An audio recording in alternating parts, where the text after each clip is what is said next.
Hello and welcome back to Med School. Our today's topic is about acid-base disorders. So in general, what is acidosis? Acidosis means when there is increase in proton. In general, when there is increase in proton, so it means acidosis. And alkalosis means when there is increase in bicarbonate. When there is increase in bicarbonate, we have alkalosis condition or base. So for metabolic diseases, we have to see the concentration of bicarbonate. And for respiratory, we have to see the concentration of partial pressure of CO2.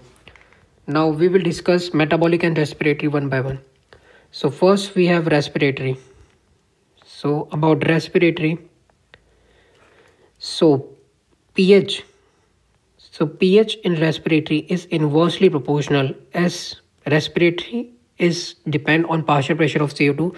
So pH is inversely proportional to partial pressure of CO2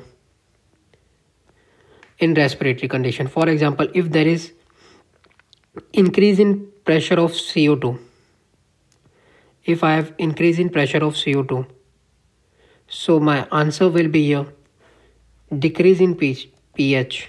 If there is increase in pressure of CO2, my answer will be decrease in pH or vice versa. If there is decrease in pH, there is increase in pressure of CO2. Next we have metabolic condition. For metabolic, it is same like pH is proportional. pH is depend on bicarbonate, so it is directly proportional to bicarbonate concentration. So pH is directly proportional to bicarbonate concentration here. For example, if there is increase in pH, so there will be increase in bicarbonate or vice versa, and according to the situation. So we have another term like compensated and decompensated. So what is compensated? Compensated condition is when we have blood pH equal to or near to 7.4. When pH is equal to or near to 7.4, we have compensated state. Then we have another term which is uncompensated. Uncompensated state, in this we have to see the concentration of CO2 and bicarbonate. For these two, we have to see the concentration of these two. For example, normal CO2 concentration is 35 to 45 mmHg. So we have to see this for uncompensated state. And bicarbonate, we have 22 to 28. Okay, milliequivalent per liter. So this is the conditions for respiratory. For respiratory, it is inversely proportional to pressure of CO2. For metabolic, it is directly proportional to bicarbonate concentration. And then we have compensated and decompensated or uncompensated. So let's move on towards the questions. For first question, like a patient suffer from disrupt patency of the airway at the level of the small and medium sized bronchial tubes. What changes of the acid-base balance can occur in this patient? So first of all, here it is talking about the airways. So airway means respiratory disease. It is not a metabolic. So respiratory, it is acidosis or alkalosis we have to find out. So as you can see, it has written that there is obstruction in the bronchus. Medium and small size bronchus, there is obstruction. So when there is obstruction in the medial and small size bronchus, so there will be increase in concentration of CO2 because our body produces CO2. So if there is obstruction, so our body cannot liberate CO2. So there will be increase in CO2 concentration. So CO2 concentration is increasing. So as per, if we go through this, it is inversely proportional. If CO2 concentration is increasing, so my pH will decrease. So we have respiratory acidosis. My pH has decreased, acidosis. For second, a patient with respiratory failure has a blood pH of 7.3. PCO2, partial pressure of CO2 test revealed hypercapnia.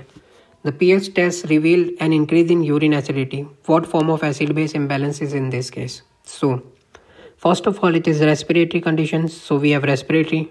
So, metabolic, it is not the answer. Now, for respiratory, we have three conditions: compensated, compensated, and decompensated.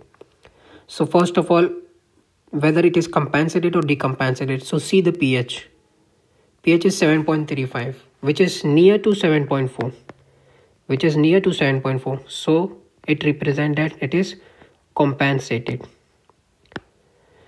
In compensated, we have two conditions: acidosis or alkalosis. So partial pressure of CO2 test reveal hypercapnia. Hypercapnia means increase in CO2 concentration. So again, you can see if there is increase in CO2 concentration, so it is inversely proportional. So pH will decrease.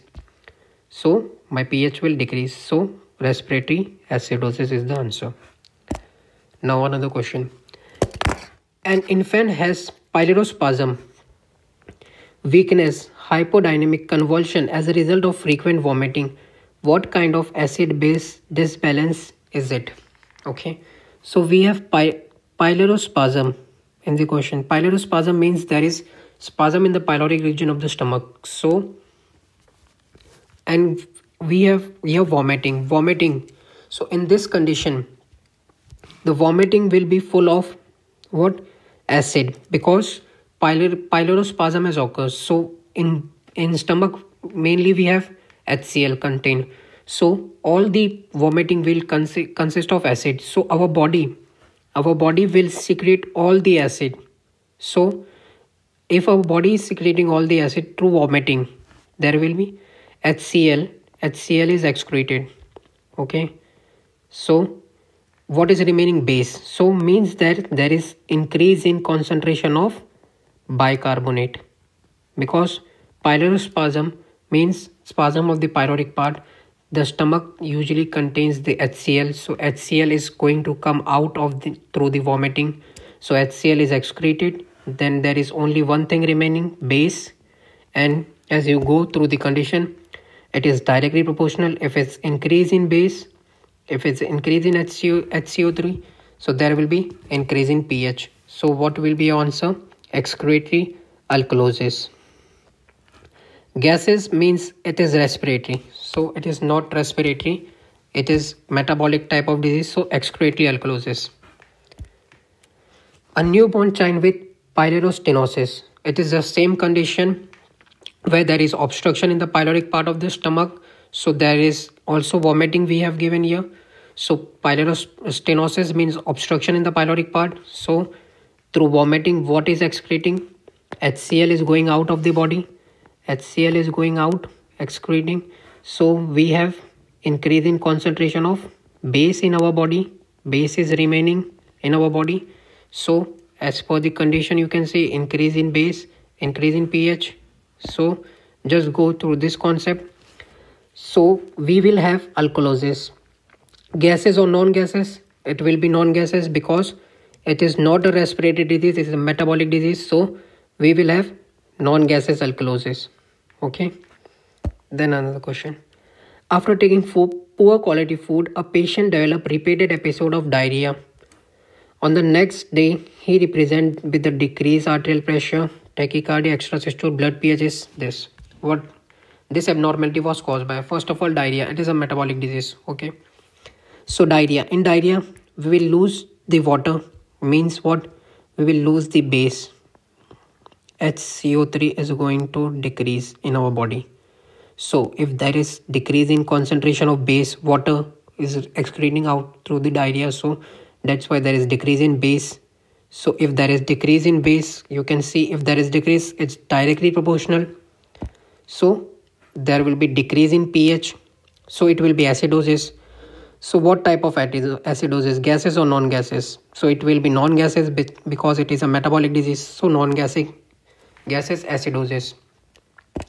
Then another questions we have, it is different type. A patient with diabetes develop a diabetic coma due to acid-base imbalance. A patient with diabetes. In diabetes, what is the condition? There is formation of ketone bodies.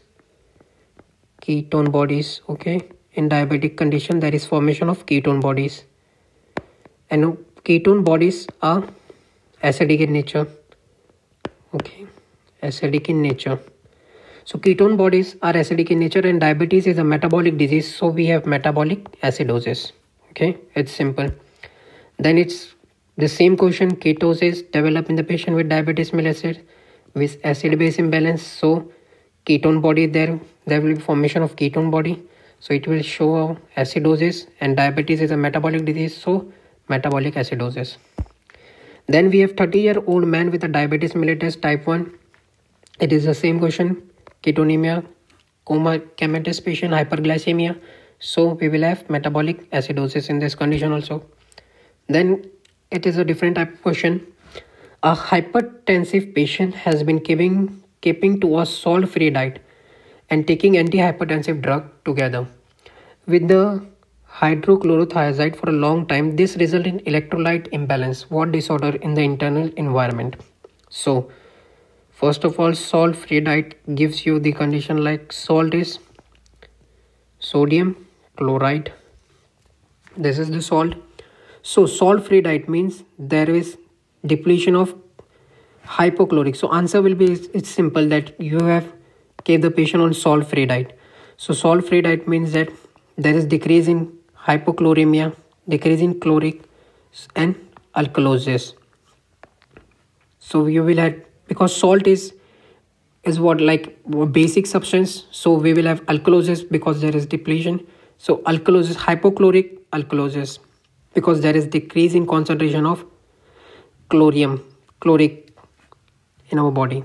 So that's was all about this acid base disorder. Just you have to remember this table, like metabolic alkalosis, what is there is change, or you can simply remember this part, like in respiratory it is inversely proportional to pressure of CO2, and in metabolic condition it is directly proportional to concentration of bicarbonate, and you can easily solve the MCQs.